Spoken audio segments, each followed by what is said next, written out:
Hello students. अपन ने जो thermodynamic second का लास्ट लेक्चर था उसमें अपन ने Gibbs energy and Helmholtz energy के बारे में स्टडी की थी। अपन ने देखा था कि जो जी है गिब्स एनर्जी वो होती है H माइनस टी एच, यानी एंट्रोपी और एंथैल्पी के बीच में रिलेशन बताती है, जबकि जो हेल्महोल्ट्ज एनर्जी ए होती है वो होती है E माइनस टी एस। तो अपन आगे इन दोनों से आगे की में अपन इसके लिए एक इक्वेशन निकालेंगे और इन जो जी और ए है उनकी टेम्परेचर, प्रेशर और वॉल्यूम पे डिपेंडेंस देखेंगे। तो इसमें सबसे पहले अपन देख रहे हैं ऊष्मागति की मूलभूत समीकरण। अब तक अपन ने जो जो फंक्शन स्टडी किया उसमें एंथैल्पी है, इंटरनल एनर्जी है और दो तो ये हैं, बाकी दो है Helmholtz energy and Gibbs energy और एक है एंट्रोपी। तो अपन इनमें रिलेशन से जो अपने पास इक्वेशन आती हैं वो हमें थर्मोडायनेमिक्स की मूलभूत इक्वेशन कहलाती हैं। तो जो थर्मोडायनेमिक कोई भी सिस्टम है, ऊष्मागतिकी तंत्र है, उसको अपन ने नॉर्मली डिफाइन करने के लिए कुछ चर लिए थे जिसमें प्रेशर और वॉल्यूम था। इसके साथ ही तीन मूल चर और होते हैं जिसमें टेम्परेचर, आंतरिक ऊर्जा और एंट्रोपी। और इसके साथ ही तीन अन्य चर भी होते हैं जो ये जो अपने चर थे इनमें आपस में रिलेशन से प्राप्त होते हैं। ये जो चर थे ये थे अपने गिब्स एनर्जी, एंथैल्पी और हेल्महोल्ट्ज एनर्जी। तो इन सब का ही जो रिलेशन है आपस में वो अपनी क्या कहलाती है, ऊष्मागतिकी की मूल समीकरण कहलाती हैं। तो इन्हें अपन प्राप्त कैसे करेंगे, तो सबसे पहले अपन देखेंगे जो थर्मोडायनेमिक्स का फर्स्ट और सेकंड लॉ था उनसे प्राप्त करेंगे। तो फर्स्ट लॉ था अपना डेल क्यू रिवर्सिबल बराबर D E plus P delta V, जबकि सेकंड लॉ अपना बता रहा था कि entropy D S equal to होता है क्यू रिवर्सिबल बटे टी। यहाँ से अपन क्यू रिवर्सिबल की वैल्यू निकालेंगे टी डी एस। ये टी डी एस अपन इस इक्वेशन फर्स्ट में पुट करेंगे तो अपने पास आ जाएगा T D S equal to D E plus P D V. ये अपने पास एक इक्वेशन होगी, अपन ने इसको इधर ट्रांसफर कर दिया तो D E equal to T D S minus P D V. एक इक्वेशन ये बन गई जो अपनी ऊष्मागतिकी की मूलभूत समीकरण है। इसके बाद अपन ने एंथैल्पी की रिलेशन निकाला था कि एंथैल्पी है वो उसकी पूर्ण ऊष्मा कहलाती है जो आंतरिक ऊर्जा और दाब आयतन ऊर्जा के योग के बराबर होती है। इस इक्वेशन का अपन डिफ्रेंशिएशन करेंगे तो डी एच इक्वल टू होगा डी वी। एक बार अपन को पी को कांस्टेंट रखा तो पी प्लस डी वी, एक बार अपन ने वी को कांस्टेंट रखा तो वी इंटू डी वी। अपन दो वेरिएबल होते हैं तो पहले एक को कांस्टेंट रखते हैं फिर दूसरे का करते हैं और इसी तरह दूसरे को कांस्टेंट रखते हैं और पहले का करते हैं। इस इक्वेशन में जो अपना डी ई है वहाँ अपन इससे इक्वेशन नंबर 3 से वैल्यू पुट करेंगे। तो इक्वेशन 3 में D E plus P D V बता रहा है टी डी एस, तो यहाँ अपन ने रख दिया टी डी एस और ये वी डी पी ऐसे के ऐसे रह गया। एक ऊष्मागतिकी की मूलभूत समीकरण हो गई इक्वेशन 5। फिर अपन ने जी और ए में रिलेशन लिखा था तो जी तो था अपना ए है पहले, तो ए इक्वल टू था ई माइनस टी एस। इनका भी अपन ने डिफ्रेंशिएशन किया तो ई का तो हो गया डी ई, टी एस का हो गया T D S minus S D T. अब ये जो D E minus T D S है इसकी वैल्यू अपन वापस से इक्वेशन 3 से रखेंगे तो देखिए यहाँ डी ई, ये टी डी एस इधर आएगा तो माइनस हो जाएगा और ये पी डी वी इधर जाएगा तो माइनस। तो अपने पास D E minus T D S कितना हो गया, माइनस पी डी वी। तो यहाँ मैंने लिख दिया माइनस पी डी वी और ये माइनस एस डी टी ऐसे कैसे बच गया। एक इक्वेशन हो गई नंबर 6। इसी तरह जो गिब्स एनर्जी थी वो ये वाली इक्वेशन थी, इसका भी इसी तरह डिफ्रेंशिएशन किया, एक को वेरिएबल मान के एक को कांस्टेंट मान के। ये जो डी एच है इसकी जगह अपन ने ये डी एच वाली वैल्यू पुट कर दी तो अपने पास ये इस तरह से टी डी एस से कैंसिल हो गया। तो अपने पास D G equal to V D P minus S D T बच गए। तो इक्वेशन नंबर 4, 5, 6, 7 ये चारों इक्वेशन के अपनी ऊष्मागतिकी की 4 मूलभूत समीकरण है और आगे इन्हीं समीकरणों का अपन यूज करेंगे। अब अपन चूँकि जनरली गिब्स एनर्जी और हेल्महोल्ट्ज एनर्जी है तो अपने पास 6 और 7 इक्वेशन अपन आगे यूज करेंगे। तो पहले अपन गिब्स एनर्जी की टेम्परेचर, प्रेशर और वॉल्यूम पे डिपेंडेंस देखेंगे तो अपन इक्वेशन 7 का यूज करेंगे। देखिए दाब, आयतन व ताप के साथ जी व ए में परिवर्तन।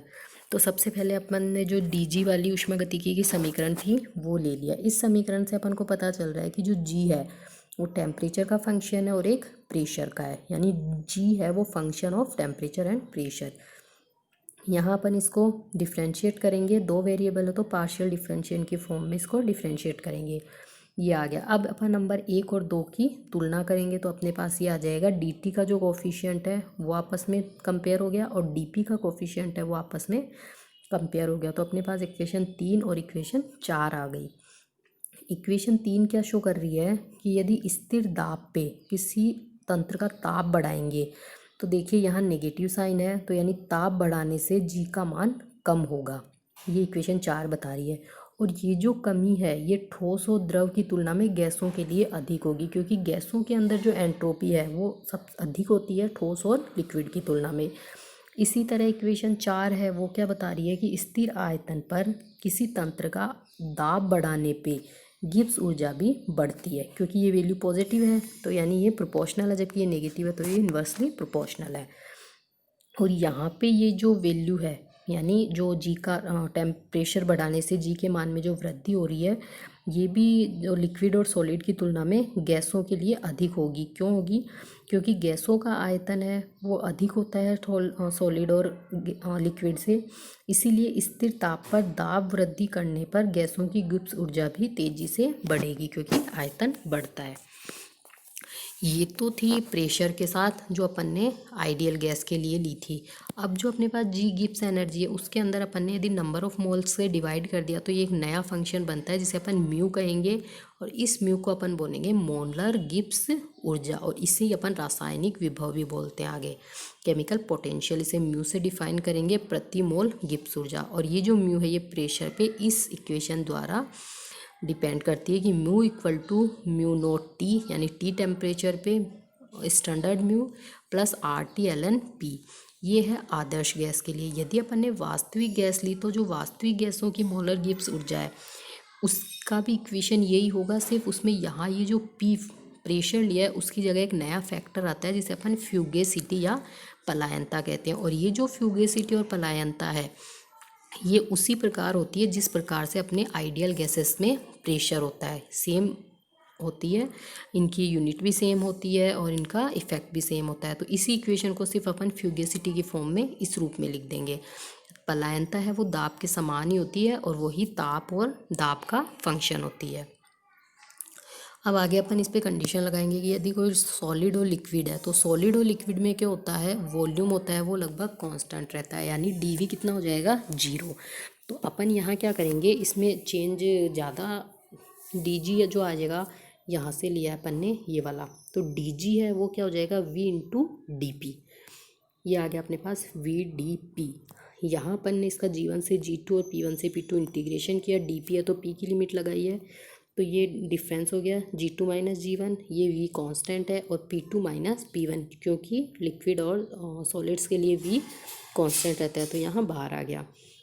तो डेल्टा G इक्वल टू क्या हो गया V P2 माइनस P1। यदि इसको अपन गैसेस के लिए लगाएंगे तो जो गैसेस के लिए आइडियल गैस इक्वेशन होती है PV इक्वल टू NRT, उससे अपन V की वैल्यू निकालेंगे और यहाँ पुट कर देंगे, तो अपने पास DG है वो ये आ जाएगा NRT P into DP। Limit लगा दी G1 से G2, P1 से P2। लिमिट हमेशा जिससे रेस्पेक्ट में डिफ्रेंशिएशन होता है उसी की लगाते हैं। तो ये तो आ गया G2 माइनस G1, ये NRT बटे P कांस्टेंट आ गया, सॉरी NRT कांस्टेंट आ गया, DP बटे P का किया LN, अपर लिमिट P2 बटे लोअर लिमिट P1। तो अपने पास ये इक्वेशन आ गई। LN को लॉग में चेंज करने के लिए 2.303 से मल्टीप्लाई कर लिया और ये यहाँ लॉग आ गया। अब अपन को पता है कि जो वॉल्यूम है वो प्रेशर के इन्वर्सली प्रोपोर्शनल होता है, तो जहाँ P2 बटे P1 है वहाँ अपन ने V1 बटे V2 भी रख सकते हैं, और ये दोनों के रूप में इक्वेशन आ गई। तो ये जो इक्वेशन है वो प्रेशर के साथ जी का बता रही है और ये वॉल्यूम के साथ जी को बता रही है। इसी तरह अपन गिब्स एनर्जी हेल्महोल्ट्ज एनर्जी ए के लिए भी निकाल सकते हैं। जैसे अपन ने जी ली थी वैसे यहाँ ए के साथ करेंगे अपन। तो यहाँ मैंने ए के लिए जो मूलभूत इक्वेशन है वो ले ली। यहाँ से अपन को पता है कि ए है वो वॉल्यूम और टेम्परेचर का फंक्शन है। यदि स्थिर वॉल्यूम कांस्टेंट है तो ये 0 हो जाएगा, तो डी ए क्या बच गया माइनस एस डी टी, यानी minus S equal to del A upon del T into at constant volume. इसी तरह यदि टेम्परेचर कांस्टेंट है तो ये 0 हो जाएगा, तो अपने पास आएगा D A equal to minus P D V. ये आ गया, यहाँ से माइनस पी इक्वल टू ये आ गया। अब अपन क्या करेंगे, यहाँ जो P है उसकी जगह वैल्यू रखेंगे वॉल्यूम के रूप में आइडियल गैस से। यहाँ से P इक्वल टू NRT बटे V, तो अपने V की जगह NRT बटे V रखेंगे तो ये आ जाएगी। इस पे लिमिट लगाएंगे वही A1 से A2 और V1 से V2। अपने पास ये इक्वेशन आ गई। ln को log में चेंज किया 2.303। तो ये जो इक्वेशन है ये वॉल्यूम के रूप में है। तो ये 9 नंबर इक्वेशन और एक ये वाली इक्वेशन, ये इक्वेशन क्या बता रही है, जी गिब्स एनर्जी और हेल्महोल्ट्ज एनर्जी की किसी दिए गए ताप कांस्टेंट है, तो किसी दिए गए ताप पे प्रेशर या फिर वॉल्यूम के साथ रिलेशन को बताती है। इसके आगे अपन देखेंगे कोई दो गैसेज हैं, यदि उनको मिक्स किया जाता है तो जैसे अपन ने मिश्रित करने की एंट्रोपी निकाली थी, उसी तरह अब अपन मिश्रित करने की गिब्स एनर्जी देखेंगे। जनरली यदि दो गैसों को मिलाया जाता है तो ये एक स्पॉन्टेनियस प्रोसेस होता है। यदि अपन ने गैसों को खुला छोड़ दिया तो वो मिलेंगी, तो ये एक स्पॉन्टेनियस प्रोसेस है। इसीलिए डेल्टा जी का मान क्या होगा, इनके लिए नेगेटिव होगा। जो अपनी इक्वेशन थी, मूलभूत इक्वेशन, वो थी del G equal to V D P minus S D T. यदि यहाँ पर ने कांस्टेंट प्रेशर रखा है क्योंकि दो गैसों को मिलाया है, तो वहाँ दाब एनवायरनमेंट का कांस्टेंट होगा। तो ये क्या हो गया अपने पास, जीरो। तो डेल जी इक्वल टू कितना हो गया, माइनस के एस डी टी। अब अपन ने जब मिक्सिंग करने की एंट्रोपी देखी थी, तो अपने पास मिक्सिंग करने की एंट्रोपी डेल्टा एस मिक्सिंग वो आ रहा था minus R summation N L N X. तो ये वैल्यू अपन इस ऊपर वाले डेल्टा जी में पुट करेंगे। तो यहाँ डी टी को अपन ने टी लिख लिया, summation N L N X, ये अपने पास आ गया डेल्टा जी मिक्सिंग। ये जो एक्स है ये अपनी मोल भिन्न कहलाती है, और ये एक भिन्न राशि होती है। भिन्न होने के कारण इसकी वैल्यू हमेशा नेगेटिव आएगी। तो ये पूरा डेल्टा जी क्या हो गया, हमेशा नेगेटिव हो गया। और वास्तव में ये नेगेटिव ही होना चाहिए, क्योंकि जो गैसेस हैं वो एक स्पॉन्टेनियस प्रोसेस के में मिक्सिंग करती है। यहाँ पे जो एन है वो होता है नंबर ऑफ मोल्स। यदि नंबर ऑफ मोल्स एन आई लेंगे तो एक्स आई अपॉन एन आएगा। तो ये जो एन था इसकी जगह अपन एक्स आई भी रख सकते हैं। तो इस तरह से अपने पास इक्वेशन आ जाएगी। यदि कोई द्विअंगी मिश्रण यानी दो गैसों को मिलाया जाता है, तो दो गैसों में दोनों की मोल भिन्न का योग एक होगा। तो यदि एक की एक्स मोल ले लिए तो दूसरे के कितने बचेंगे, वन माइनस एक्स, क्योंकि जितने भी गैसेस लेंगे उन सभी की मोल भिन्नों का योग क्या होता है, हमेशा एक होता है। तो यदि एक के एक्स मोल है तो दूसरे के क्या हो गए, वन माइनस एक्स। तो यहाँ एक जगह अपन एक्स रखेंगे और एक जगह वन माइनस एक्स रखेंगे, तो अपने पास ये इक्वेशन आ जाएंगी।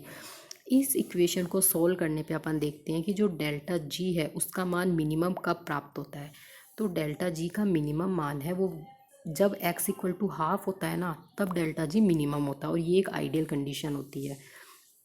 तो हमेशा जब दोनों मिश्रित होने वाली गैसेस बराबर मात्रा में आधी आधी ली जाएंगी, तो जो मिश्रित करने की गिब्स ऊर्जा है वो सबसे मिनिमम होगी, और वो ही सबसे बेस्ट कंडीशन होगी। तो ये इसके अंदर ग्राफ आ गया। ये जो लोअर पॉइंट है ये डेल्टा जी मिनिमम को दर्शा रहा है, जब दोनों की बराबर बराबर मात्रा हो, x/2 या 1/2 अब अपन देखेंगे थर्मोडायनेमिक इक्विलिब्रियम, और जो अपना स्पॉन्टेनियस प्रोसेस है उसके लिए delta G, delta S, delta A, delta H, delta E, इनकी क्या क्या कंडीशन होती हैं। तो अपन जो स्वतः परिवर्तित है उसे क्या कहते हैं, अनुत्क्रमणीय भी कहते हैं, क्योंकि स्वतः परिवर्तित वो प्रोसेस होता है जो बिना किसी बाह्य बल के स्वतः ही संपन्न होता है। उसमें बाहर से कुछ करना नहीं पड़ता, अपन को कोई फोर्स नहीं लगाना पड़ता, तो वो होते हैं स्पॉन्टेनियस प्रोसेस। तो ये, और एक होता है इक्विलिब्रियम। तो यदि कोई सिस्टम इक्विलिब्रियम में है, इसका मतलब क्या हुआ कि उसके टेम्परेचर, प्रेशर और वॉल्यूम समय के साथ कांस्टेंट रहेंगे, यानी उनके अंदर चेंज नहीं होगा। जैसे कोई रिएक्शन है वो यदि इक्विलिब्रियम में है, तो इसका मतलब उसकी रिएक्टेंट और प्रोडक्ट है उन दोनों की कंसंट्रेशन लगभग समान होती हैं, कांस्टेंट होती है। तो उसी तरह यदि कोई सिस्टम इक्विलिब्रियम में है, तो यानी उसके जो गुण हैं मापनीय, टेम्परेचर, प्रेशर, वॉल्यूम, वो क्या होते हैं, स्थिर होते हैं। तो स्थिर होने का मतलब उनका जो डेरिवेटिव है वो क्या होगा, zero. D T, D P, D V क्या होंगे, जीरो। जबकि जो उत्क्रमणीय प्रक्रम है उसमें, और जितने भी उत्क्रमणीय प्रक्रम है उसका मतलब यही होता है कि वो दोनों तरफ से होते हैं, दोनों दिशाओं में होते हैं, यानी वो इक्विलिब्रियम में रहते हैं। तो उत्क्रमणीयता की जो शर्त होगी वही क्या होगी, अपनी साम्य की शर्त होगी। इसी तरह जो स्वतः परिवर्तिता की शर्त होगी वही क्या होगी, अपनी अनुत्क्रमणीयता की शर्त होगी। यानी साम्य और उत्क्रमणीय प्रोसेस या रिवर्सिबल प्रोसेस एक ही बात है, और स्पॉन्टेनियस और इरिवर्सिबल प्रोसेस एक ही बात है। अपन ने एंट्रोपी के रूप में इसके लिए कंडीशन निकाली थी। जो एंट्रोपी की इक्वेशन थी वो डायरेक्ट अपन ने ये थी। मैं यहाँ वापस से ये इक्वेशन निकाल के दिखा रही हूँ। तो जो फर्स्ट लॉ था उससे अपन ने Q reversible equal to D E plus W बताया था, जबकि सेकेंड लॉ से क्यू इक्विलिब्रियम होता है टी डी एस। तो इन दोनों को इक्वल कर लिया। अब यदि ये माना ये तो था अपने लिए एक रिवर्सिबल प्रोसेस के लिए। यदि इरिवर्सिबल प्रोसेस हो तो उसके लिए क्लासियस इनइक्वलिटी दी गई थी, वो थी D S greater then Q reversible बटे टी। तो यदि इस इक्वलिटी को अपन यहाँ पुट करेंगे तो अपने पास इक्वेशन क्या आ जाएगी, T D S greater than D E plus W. इन दोनों का अपन ने एक साथ लिखा इक्वल और इनइक्वलिटी को, तो अपने पास ये इक्वेशन आ गई। अपन ने इन सबको ग्रेटर देन के इधर ले आए अपन, तो T D S minus D E minus W greater than equal to 0। ये आ गई इक्वेशन 3। और यही इक्वेशन अपन ने जब अपन ने एंट्रोपी के लिए साम्य की कसौटी या स्पॉन्टेनिटी के लिए कंडीशन देखी थी तब भी निकाली थी। तो यहाँ जो इक्वलिटी है वो तो इक्विलिब्रियम को बता रही है, और इनइक्वलिटी है वो स्पॉन्टेनिटी या इरिवर्सिबल प्रोसेस के लिए कंडीशन को बता रही है। यदि ये जो डब्लू है वर्क, ये माना जाए कि ये सिर्फ यांत्रिक या फिर अयांत्रिक दोनों तरह के कार्यों को बताता है जनरली, लेकिन यदि अपन ने मान लिया कि जो टोटल होता है डब्लू वो होता है यांत्रिक और अयांत्रिक, लेकिन अपन ने ये मान लिया कि यदि डब्लू है वो सिर्फ पीवी वर्क है, यानी नॉन पीवी वर्क इसमें शामिल नहीं है, तो अपन डब्लू को क्या लिख लेंगे, पीवी वर्क के रूप में पी इंटू डी वी लिख देंगे। तो अपने पास आ गई इक्वेशन नंबर 4।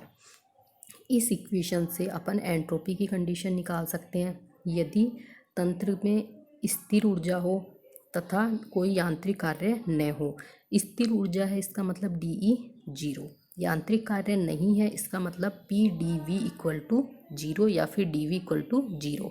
ये दोनों 0 रख देंगे तो T D S greater than equal to 0 at constant E and V. देखिए यहाँ ऊर्जा स्थिर है तो ई, और यहाँ ये वी। जो अपन को कंडीशन लगानी है, सिर्फ एंट्रोपी की कंडीशन देखनी है तो एंट्रोपी की टर्म को अपन को बचा के रखना है, बाकी इन दोनों को कांस्टेंट मान लेंगे ई और वी को, तो डी ई और डी वी क्या हो जाएंगे, 0 हो जाएंगे। यहाँ पे ये जो इक्वलिटी है ये बता दी है रिवर्सिबल प्रोसेस को, और जो इनइक्वलिटी है वो बता रही है अपनी स्पॉन्टेनिटी को। तो ये जो इक्वेशन है ये रिवर्सिबल और आइसोकोरिक प्रोसेस के लिए दी गई है, और इसका मतलब हुआ कि जो एंट्रोपी है वो ग्रेटर देन इक्वल टू 0 या पॉजिटिव होनी चाहिए। तो स्पॉन्टेनियस प्रोसेस है उसके लिए एंट्रोपी हमेशा बढ़ेगी और इक्विलिब्रियम पे वो अधिकतम हो जाएगी इक्वल टू 0। अभी जो अपनी स्पॉन्टेनिटी और इक्विलिब्रियम की कंडीशन है वो अपन ए के या वर्क फंक्शन के रूप में डिफाइन करेंगे। तो ए के लिए जो अपनी इक्वेशन थी वो थी ई माइनस टी एस, अपन ने यहाँ डिफ्रेंशिएट किया तो ये आ गया। यहाँ ये जो अपनी पहले वाली इक्वेशन थी ये, इसमें अपन वैल्यू पुट करते जाएंगे 3 या 4 में। तो यहाँ से अपन ने डी ई की वैल्यू निकालेंगे ये, और इस डी ई की वैल्यू को अपन 4 में रख देंगे तो अपने पास कट के और ये इक्वेशन 7 प्राप्त होगी। इस इक्वेशन में अपन को डी ई के रूप में कंडीशन देखनी है तो अपन डी टी और डी वी को 0 ले लेंगे, यानी स्थिर ताप और स्थिर आयतन पे ये दोनों क्या होंगे, डी टी और डी वी 0। तो अपने पास क्या बचेगा, minus D A at constant temperature and volume greater than equal to 0। Minus D A greater than है इसका मतलब डी ए क्या हो गया, लेस देन 0। यहाँ लिख देंगे अपन ने यहाँ टेम्परेचर और वॉल्यूम को कांस्टेंट रखा है, तो समतापी और सम आयतन यानी आइसोथर्मल और आइसोकोरिक प्रोसेस में ए का मान क्या होगा, हमेशा नेगेटिव होगा या उसमें कमी होगी, जबकि इक्विलिब्रियम में क्या होगा, वो मिनिमम। तो जो इक्वलिटी है वो इक्विलिब्रियम की कंडीशन को बता रही है, और जो इनइक्वलिटी है वो स्पॉन्टेनियस की कंडीशन को या इरिवर्सिबल की कंडीशन को बताती है। इसी तरह जो स्पॉन्टेनिटी और जी के रूप में ज्ञात करेंगे तो जैसे ए की इक्वेशन लगाई वैसे यहाँ जी की इक्वेशन लगा देंगे, उसमें डेल जी निकाल लेंगे या डी जी निकाल लेंगे। इससे भी अपन डी ई का मान निकालेंगे, और इक्वेशन 4 जो अपनी एंट्रोपी वाली थी ये इसमें पुट करेंगे ये वाली, तो यहाँ डी ई का मान रखेंगे तो कटने के बाद अपने पास ये इक्वेशन आ जाएगी। इस इक्वेशन को यदि अपन ने स्थिर दाब और स्थिर ताप पे लगाएंगे तो ये दोनों क्या हो गए, 0। तो minus D G at constant temperature और pressure greater than equal to 0। Minus है तो प्लस करेंगे तो ग्रेटर देन लेस देन में चेंज हो जाएगा, जैसे अपन ने ए वाले में किया था। तो इन दोनों के लिए सेम कंडीशन आई है, इसका मतलब आइसोथर्मल और आइसोबैरिक आएगा ये, सॉरी यहाँ आइसोबैरिक आएगा। तो आइसोथर्मल व आइसोबैरिक रिवर्सिबल के लिए तो इक्वल टू 0 आएगा, और इनइक्वलिटी आएगी अपनी स्पॉन्टेनियस प्रोसेस के लिए। यहाँ वॉल्यूम और टेम्परेचर कांस्टेंट था, यहाँ पे प्रेशर और टेम्परेचर कांस्टेंट है। अब अपन इन सब का रिजल्टेंट एक सारणी के द्वारा देखेंगे। टेबल में पुट करेंगे तो ये तो एक तरफ है अपनी स्पॉन्टेनिटी या इरिवर्सिबिलिटी, एक तरफ है अपना इक्विलिब्रियम या रिवर्सिबिलिटी। तो अपन ने देखिए पहले अपन इक्विलिब्रियम को देख रहे हैं। इक्विलिब्रियम हमेशा इक्विलिटी को बस बता रहा था, तो इससे अपन ने देखा था D S equal to zero at constant E V. तो यहाँ लिख दिया मैंने D S at constant E V equal to zero. इसी तरह फिर अपन डी ई का देखेंगे। डी ई के लिए निकालेंगे अपन इसी इक्वेशन से। तो देखिए यहाँ डी ई के निकालेंगे तो अपन डी ई के अंदर क्या करेंगे, वॉल्यूम को कांस्टेंट कर लेंगे और एंट्रोपी को कांस्टेंट कर लेंगे। तो यदि एस और वी, तो D E at constant S and constant V, ये ग्रेटर देन था लेकिन यहाँ माइनस के कारण ये लेस देन जीरो हो जाएगा। तो ये इक्वल टू जीरो और ये आ गया लेस देन जीरो। अब डी एच का निकालेंगे तो इसी तरह अपन डी एच का निकालेंगे। डी एच के लिए अपन निकालेंगे कि जो अपना पहले वाला इक्वेशन था,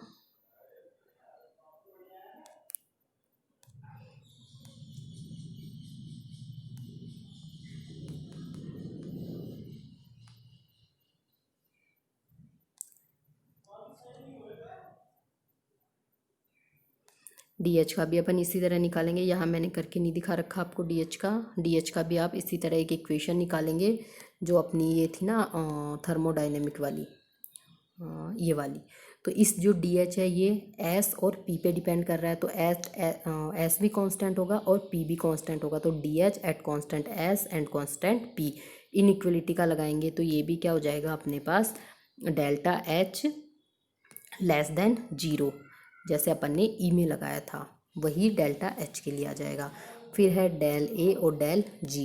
डेल ए का अपन ने यहाँ निकाला था, del A at constant temperature and volume less than zero और इक्वल टू जीरो। तो ये आ गया लेस देन जीरो, ये आ गया इक्वल टू जीरो। इसी तरह डी जी का आ जाएगा, तो D G eight constant temperature and pressure less than zero और इक्वल टू जीरो। तो जो इक्वलिटी है वो इक्विलिब्रियम और रिवर्सिबल प्रोसेस के लिए, जबकि जो इनइक्वलिटी है वो स्पॉन्टेनियस प्रोसेस के लिए है। इन सभी में से डेल्टा जी या गिब्स एनर्जी है वो सबसे इम्पोर्टेंट होती है। तो अपन को ये ध्यान होना चाहिए कि यदि कोई भी स्पॉन्टेनियस प्रोसेस है उसकी एंट्रोपी लगातार बढ़ रही है, जो कि अपना सेकंड लॉ भी था। और अपन को ध्यान भी होना चाहिए कि ये स्पॉन्टेनियस प्रोसेस के लिए पॉजिटिव होगी, इसका मान ग्रेटर देन जीरो होगा, अर्थात लगातार बढ़ेगी। जबकि जो डेल्टा जी है उसका मान स्पॉन्टेनियस प्रोसेस के लिए हमेशा नेगेटिव होगा, कमी होगी इसके मान में और लेस देन जीरो होगी।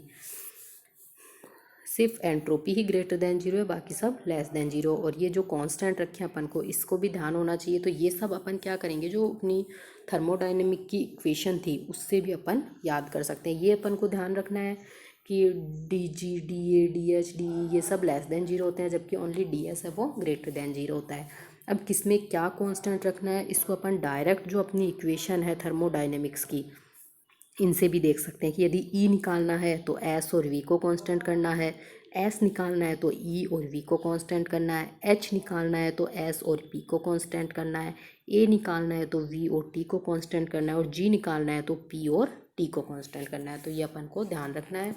ग्रेटर देन इक्वल टू भी अपन को ध्यान रखना है। Okay, thank you. आगे के लेक्चर में सिर्फ एक लेक्चर और है जिसके अंदर अपन इस गिब्स एनर्जी के लिए एक इक्वेशन निकालेंगे जो होगी अपनी गिब्स हेल्महोल्ट्ज इक्वेशन। ये जी और ए दोनों के लिए निकालेंगे और फिर आगे इसकी इम्पोर्टेंस देखेंगे। Okay, thank you.